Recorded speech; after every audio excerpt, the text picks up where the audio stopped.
Baiklah, saya akan menjelaskan pengantar dan latar belakang dari hasil kelompok kami yang berjudul Bahasa Indonesia sebagai Sarana Komunikasi di Tengah Keberagaman Budaya dan Adat Istiadat.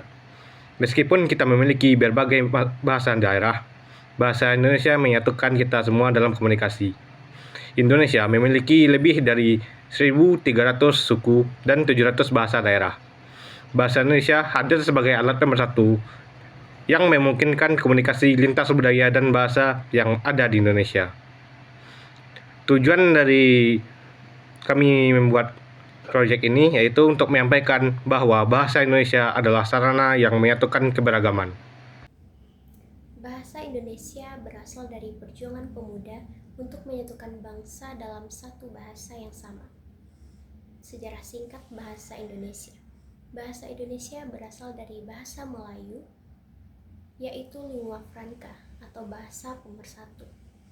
Bahasa Indonesia diikrarkan pada Sumpah Pemuda 1928 dan ditetapkan dalam Undang-Undang Dasar 1945.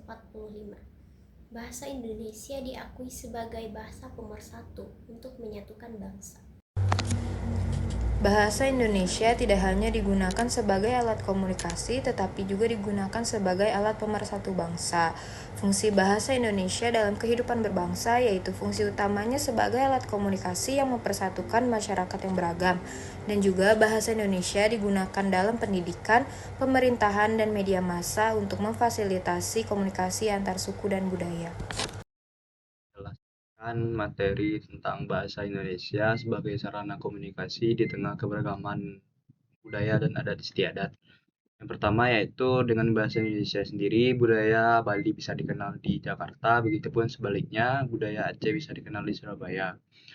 Bahasa Indonesia menjadi jembatan budaya untuk memperkenalkan dan mempertahankan budaya lokal, mengurangi perbedaan dan memungkinkan pertukaran budaya antar wilayah. Sekian, terima kasih.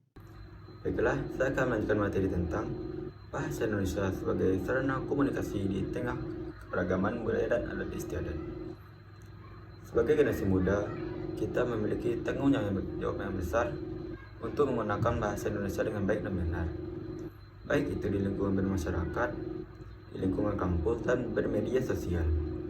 Sebagai generasi muda dan mahasiswa, kita berperan penting dalam melestarikan bahasa Indonesia supaya tetap bisa menjadi bahasa pemersatu kita.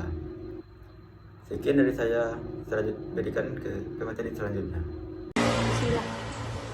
Baiklah, selanjutnya di sini saya akan menjelaskan bahasa Indonesia menghadapi tantangan besar, terutama di era globalisasi dengan pengaruh bahasa asing.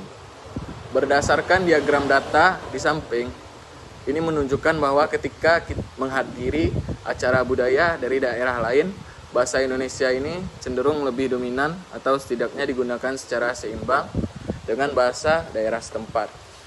Mayoritas responden adalah 44% menyatakan bahasa Indonesia lebih sering digunakan dan 12% menyatakan selalu menggunakan bahasa Indonesia.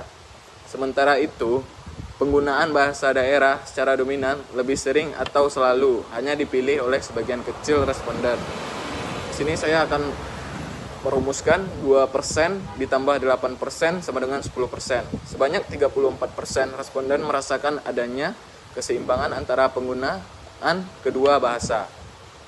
Dalam konteks acara budaya yang dihadiri oleh orang dari berbagai latar belakang bahasa. Penggunaan bahasa Indonesia sebagai bahasa nasional jadi penting sebagai lingua franca agar komunikasi dapat terjalin efektif. Dominasi atau keseimbangan penggunaan bahasa Indonesia dalam acara budaya antar daerah cerminkan fungsi pemersatu bahasa nasional di tengah keberagaman. Dalam era global, acara budaya daerah tidak hanya dinikmati oleh masyarakat lokal, tapi juga berpotensi menarik wisatawan domestik dan internasional untuk menjangkau audiens yang lebih luas dan beragam. Penggunaan bahasa Indonesia sebagai bahasa pengantar menjadi lebih baik. Hal ini menunjukkan adanya adaptasi dalam penyampaian budaya agar dapat dipahami oleh khalayak yang lebih luas, yang merupakan salah satu dampak dari interkoneksi global. Namun upaya untuk melestarikan dan mempromosikan bahasa daerah sebagai bagian dari kekayaan budaya bangsa juga tidak boleh diabaikan. mencari keseimbangan antara penggunaan bahasa Indonesia dan bahasa daerah dalam berbagai konteks, termasuk acara budaya, jadi kunci untuk mempertahankan identitas budaya di era globalisasi. Baiklah, sekian dari saya. Terima kasih. Selanjutnya, bahasa Indonesia dan toleransi antar budaya. Bahasa Indonesia mengajarkan kita untuk saling menghargai meskipun berasal dari budaya yang berbeda. Bahasa Indonesia membantu menumbuhkan toleransi antar suku dan agama, memfasilitasi dialog antar budaya yang mengurangi potensi konflik sosial. Nah, di sini dapat diambil kesimpulan bahwasanya bahasa Indonesia adalah identitas bangsa yang harus dijaga dan dilestarikan.